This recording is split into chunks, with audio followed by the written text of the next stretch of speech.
All right, so a little bit of an update on a story. You know, as a father, and I think it was Evander Holyfield said it best. He said, "I treat my daughters like queens so I don't have to kill their boyfriends."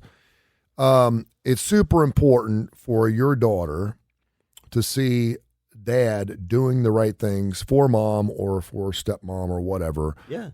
My daughter, she doesn't demand it, but I do it. She'll stand outside the car door until I come over and open the door for her. I love that.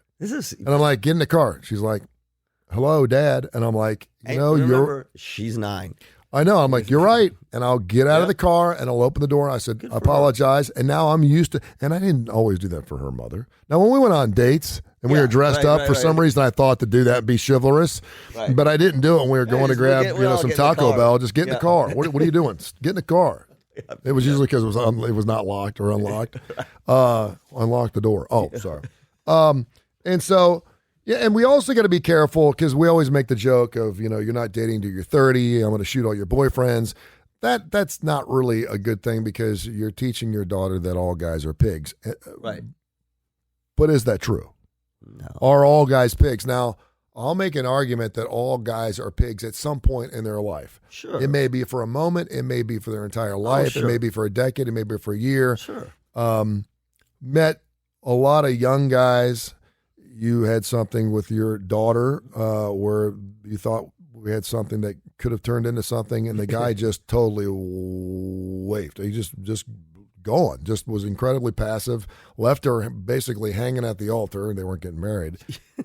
But and you knew this kid. He had been in your home. You knew his mom and dad. He was a good kid. He was smart, and you're like, okay, this may be onto something. And even in high school, but it was still. And all of a sudden, the dude just. On one of the biggest nights of her life, just was gone. Yeah. And it was kind of like, what the hell? And you can call that being a pig. In his case, I call it being scared and immature.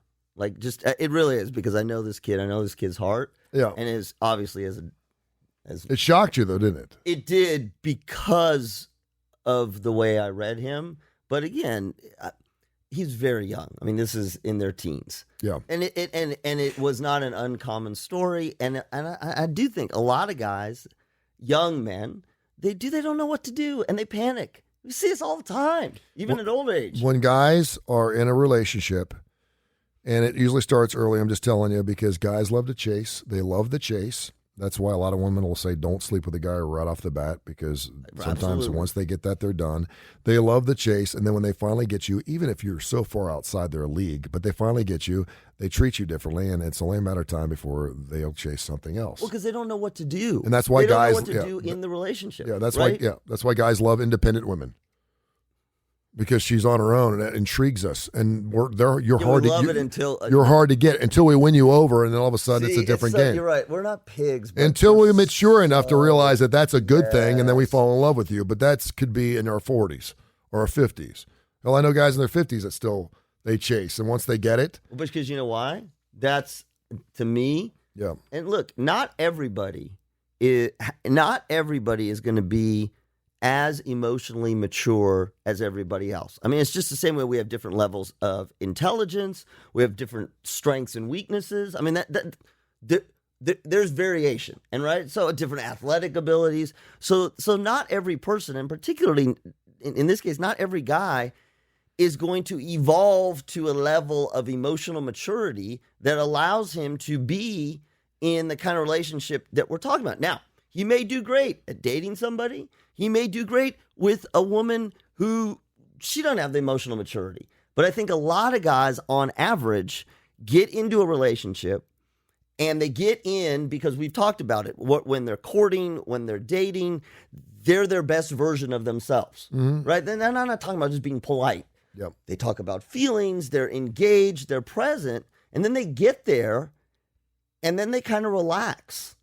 And what they don't realize is this is who you need to become for this relationship to be successful. I'm not saying be fake, but you showed that you could do it when you were dating. Guess what? Now you're in. Yeah. And for a lot of guys, they're like, oh crap. Either A, I don't want to do that. B, it scares me to do that. Or C, I don't know how to do that. And the sad thing for me is I don't know how to do that. And I'm either too stubborn or too scared to try to learn. See it all the time. And the thing that guys are probably the worst at, we're incredibly passive. We're non-confrontational. There's a lot of guys that go into relationships and they fall apart because they won't be they won't really tell the woman in their life how they feel about a particular thing. It'll just go away. It'll be fine, blah, blah, blah, blah, whether it's a marriage or relationship. What's really interesting, and I hear this over and over and over again, we're going out. I think it's going really great, and he's different now. Yeah, of course. He's different now.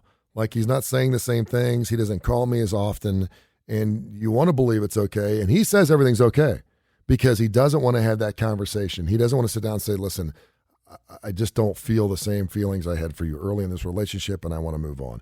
And guys will sit there. Horrible. But I mean, I don't know any guys that haven't done that. And so they just stop calling or their regular pizza night goes away, and she's like, what happened? And he's like, oh, I'm just, they'll use an excuse, been working too much, or I'm in a funk, or things just don't feel right, and it's not you, it's not. And so they'll just egg it on to the point where they hope the girl will break it off with a guy before the guy will break it off with a girl so they can get out. And it's pathetic. It's absolutely pathetic. It's a pig choice. Well, I see, and that's where I would disagree with you. I don't think it's a pig choice.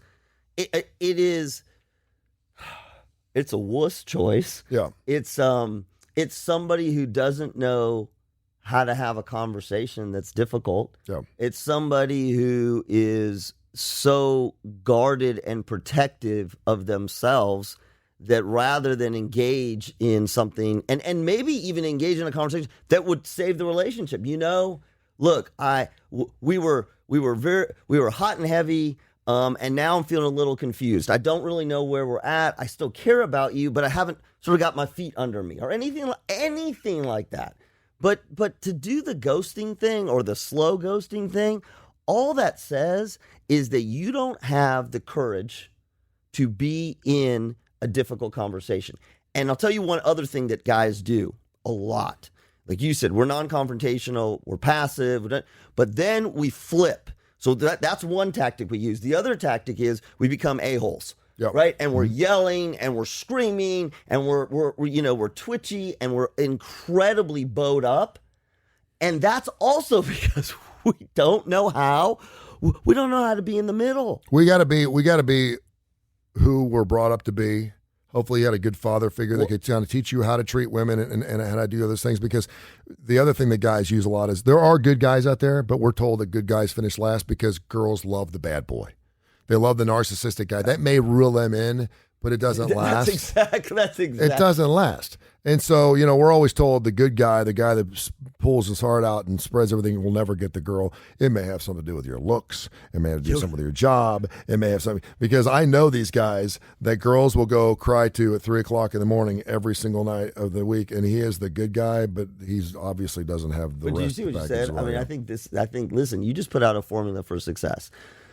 If you are the guy who is in touch with your feelings, and what I mean by that is you know your fears, you know your strengths and weaknesses, and you're able to communicate that. I'm not talking about pouring out your guts all the time. That's not appropriate for anybody. But if you are able to do that, then you are an emotionally mature adult who can handle a conversation, okay? And I hate to say it, that's where you need to be. If you want to rise to the top as a guy, don't give me that's just, that's a snowflake. No. That is the emotionally mature, top of his game guy. Now, here's the problem. It's just what you said. If you're like that, but you're kind of unattractive or you have a crappy job, then that's great, but you may not have the entire package. You want to have the entire package?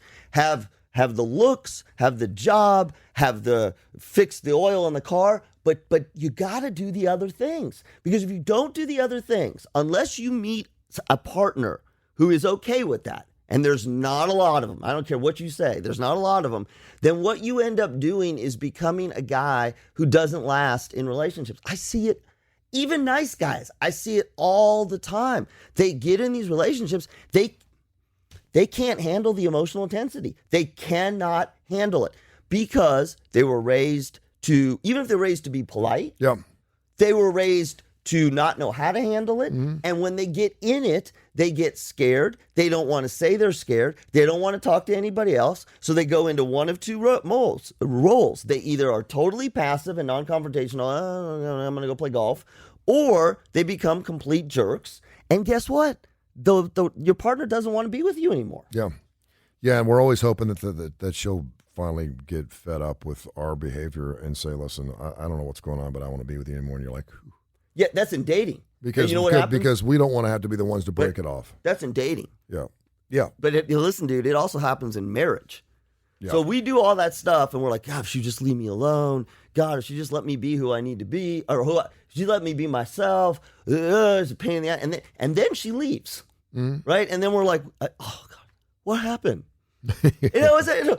Why are you doing this? Yeah. Because I gave you 9 million chances to try. And change is not. I don't like she's trying to change me. No, she's not. She's not trying to change you. She's trying to get from you what she hopes is the best version of you. You know why? Because your ass showed it when you were dating. Yeah.